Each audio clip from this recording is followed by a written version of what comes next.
Hola, muy buenos días, buenas tardes. Queríamos hacer este vídeo para explicar un tema del cual no hemos encontrado mucha información en internet. Creo que es bastante interesante, bastante habitual, abarca a mucha gente cada vez más, porque los consumos eléctricos van creciendo y las redes eléctricas se van quedando cortas, lamentablemente, en muchos casos. Y creemos que es un tema del cual no hay mucha información y que vale la pena explicar un poco mejor por qué ocurre y cuáles son las soluciones. Vamos a hablar de las famosas variaciones de tensión de red, lo cual provoca bastantes problemas para instalaciones solares, pero también para básicamente cualquier artefacto. Todos los equipos eléctricos en la casa funcionan bajo una cierta rango de tensión, no pueden funcionar con una tensión muy elevada porque puede generar un cortocircuito, o con una tensión muy baja porque puede provocar otros problemas. Por ejemplo, las vitrocerámicas, las cocinas de inducción tienen problemas, o sea, son más sensibles, por poner un ejemplo. Y es un problema que se está dando cada vez más por lo que hablábamos antes de los altos consumos y las redes eléctricas, que hay que tener en cuenta que fueron diseñadas hace muchos años, en algunos casos, cuando no se tenía previsto que podía haber un consumo eléctrico tan alto como lo tenemos hoy en día. La electrificación que tenemos hoy en día es alta, es bastante mayor a la que se podría haber pensado hace 20 o 30 años atrás, y hay muchas redes eléctricas que fueron diseñadas hace más años que en ese periodo, ¿no? Entonces, para explicar un poco, hemos hecho una pequeña presentación donde queríamos explicar cómo funciona una red eléctrica y qué es la caída de tensión. La caída de tensión podríamos pensar que es como la presión del agua que va bajando conforme una tubería se va haciendo más larga.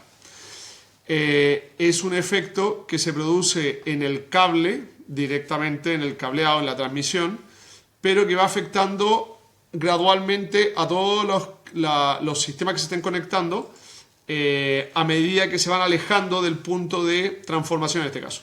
Simplemente para explicar, la energía eléctrica se genera en los centros de generación, en las hidroeléctricas, las termoeléctricas, lo que sea, se inyecta a la red eléctrica en alta tensión, se eleva la tensión y se inyecta, y tenemos la red de alta tensión que va viajando por todo el país, y en algún punto hay que bajar esa tensión en las ciudades normalmente o en los centros urbanos para que sea la tensión normal de red, el voltaje que estamos todos acostumbrados, 230 voltios monofásicos, 400 en trifásico, pero la tensión, el voltaje que normalmente necesitan los artefactos en una casa. Las casas funcionan a 230 voltios nominales, pero hay un rango, ¿no? Entonces, ¿qué es lo que ocurre? El transformador, donde empieza la red eléctrica pequeña, digamos, de la urbanización, por llamarlo así, está regulado a un voltaje, por ejemplo, de salida 245. Es un voltaje un poco más alto de los 230 nominales, pero justamente para que, a medida que hay consumos y la tensión que va cayendo en la transmisión, en cada recorrido, vaya compensándose para llegar, ojalá, a un valor de 230, ¿no? En este ejemplo podemos ver que el regulador de voltaje, o sea, el transformador, la central de transformación, está regulada con una salida en 245 voltios y va cayendo después de la distribución a 240 y llega a la primera casa, ojo con eso, a 240 voltios, un poquito alto, a la segunda casa a 235, bastante aceptable, a la tercera casa a 230, que es el nominal perfecto, pero fíjense que la cuarta casa, ya vamos llegando a 225. Esto es una red eléctrica que queremos representar, que tiene una distancia donde en cada tramo hay una caída de tensión que se va sumando. Entonces, ¿qué es lo que ocurre? Que la tensión que parte un poco alta, finalmente termina siendo un poco baja.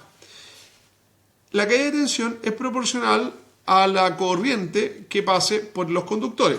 Este es el efecto Joule, que es propio de cualquier conductor, que se calienta y por ende va aumentando su resistencia, con lo cual va bajando la tensión posterior a él. El tema es que en un caso ideal tenemos acá una tensión que va a ser todavía aceptable en el último caso, pero a medida que aumentan los consumos de esta casa, hablemos de un día en la tarde con frío, que las casas empiezan a conectar cargas de calefacción, cocina, calentamiento de agua, lo que sea, empieza a aumentar el amperaje que fluye por esta red eléctrica, con lo cual aumenta la caída de tensión. Entonces ya los 240 se van a mantener, pero a continuación la caída puede ser mucho mayor. Podemos tener una caída de 10 voltios por tramo, por ejemplo, con lo cual lo que antes era 230 ahora es 225, la que viene va a ser 215 y la que viene va a ser 205 voltios, apenas en la entrada. ¿Qué es lo que ocurre? Hay un voltaje mínimo aceptable. Hay que recordar que el suministro de red eléctrica es un derecho constitucional en la mayoría de los países, pero hay un rango aceptable para ese suministro. Se supone que lo mínimo tendría que ser por lo menos un 93%. O sea, se puede perder un 7% como máximo, se puede perder más. Pero lamentablemente en muchos casos es más la pérdida y tenemos voltajes muy inferiores a lo que la ley permitiría, por decirlo así, pero en la práctica se dan. Quiero mostrarles un ejemplo muy pedestre, muy normal de un cliente nuestro que este fin de semana, esto es hace 2 días atrás, este es el voltaje de red a la entrada de su casa del sábado 10 de enero del 2026 y podemos ver cómo la tensión de red lucha por estar sobre los 220 apenas, pero a rato se cae, a rato el suministro eléctrico se cae por completo, pero luego a las 4 de la tarde del día sábado, cuando las cargas de la zona, las demás casas, digamos, empiezan a consumir más electricidad, que es normal por la hora, hay que ver que a esta hora ya se oscurece y empiezan a activarse todos los sistemas de iluminación, la tensión baja incluso por debajo de los 200 voltios. Tenemos unos picos aquí de 190 voltios. Con 190 voltios ya cualquier sistema se considera insuficiente y empiezan a activarse otros mecanismos. Si es que hay mecanismos de backup, por ejemplo, y ese tipo de cosas. Entonces, ¿qué es lo que ocurre? Esta tensión a la entrada de la casa es insuficiente para la mayoría de los artefactos. Puede dañar equipos, como mencionamos en un principio, y lamentablemente cuando tenemos sistemas de backup, de respaldo, va a activarlos considerando que no hay suministro de red. Hay que ver que los sistemas de backup se conectan a la casa cuando no se detecta tensión de red, pero esto es un caso intermedio. Hay una tensión, lo que pasa es que esto es completamente insuficiente, con lo cual se activan estos sistemas y empiezan a generar distorsiones en la casa que son bastante indeseables. La casa se apaga, se conecta, se desconecta. Las baterías del sistema de backup eventualmente se pueden descargar por completo, con lo cual también se va a acabar el sistema de backup, ojo, y la casa va a quedar sin suministro de red por completo, va a quedar a oscura, digamos. Una situación que antes del sistema de backup no iba a sufrir porque al no haber un sistema que mida la tensión para activar otro sistema, simplemente deja entrar la tensión en 190 voltios, por poner un caso extremo, y esto va a mantener el suministro eléctrico o va a mantener por lo menos las luces de la casa iluminadas.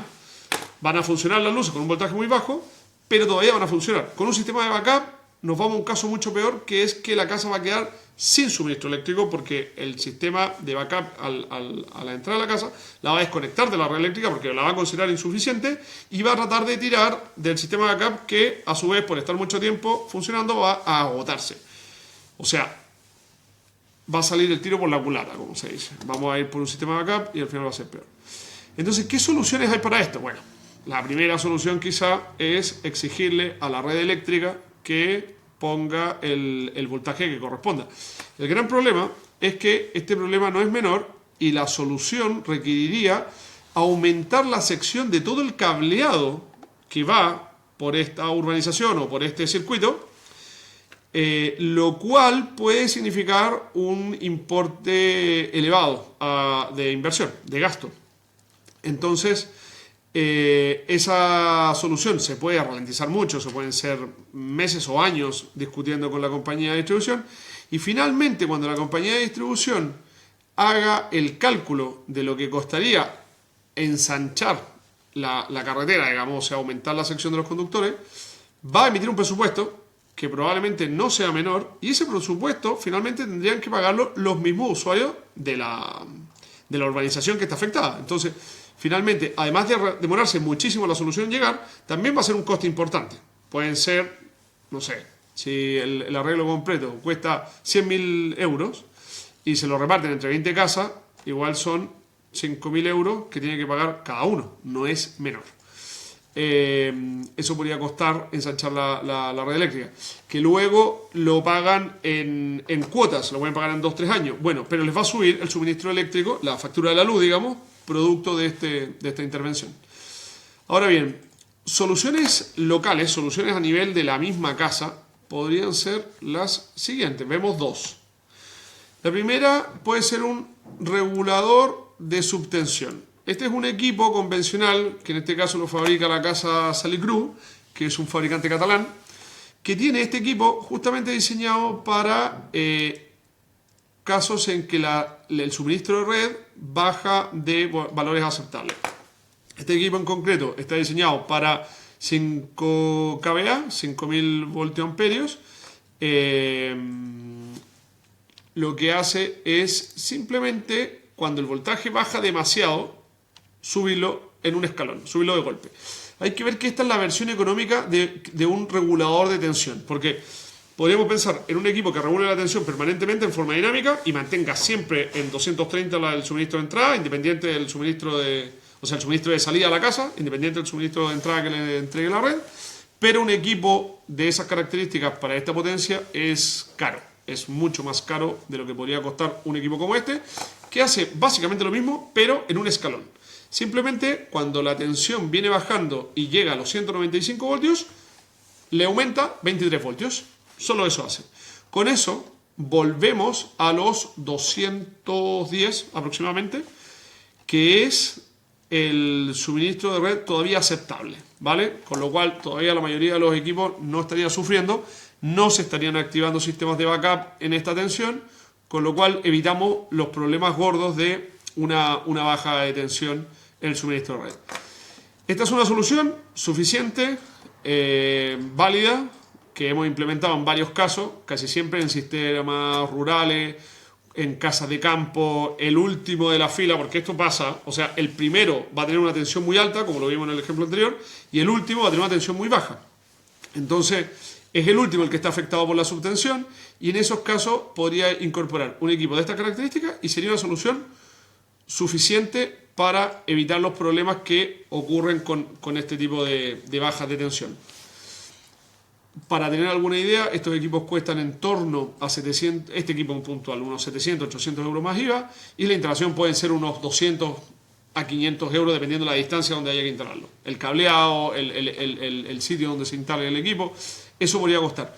Para tener una referencia de un regulador de voltaje modular permanente, estamos hablando de por lo menos unos 3.000 euros. Es bastante más caro, más la instalación. Entonces, esta es una alternativa válida. Y luego, para los que tengan sistemas solares, esta solución es válida para cualquiera, pero para los que tengan sistemas solares que sean híbridos, o sea, con un inversor híbrido, otra solución también válida y que también hemos implementado en algunos casos y es una solución bastante buena, es crear una isla, o sea, un sistema que sea autosuficiente por sí mismo, con un inversor con baterías, pero que cuente con un aporte desde la red eléctrica, aunque sea en una tensión baja. Hay que ver que aunque la red eléctrica aporte un suministro en una tensión muy baja, igual puede ser válido para ser un aporte a un sistema tipo isla, con lo cual puedo ir cargando las baterías durante la noche o durante el día cuando la tensión sea suficiente.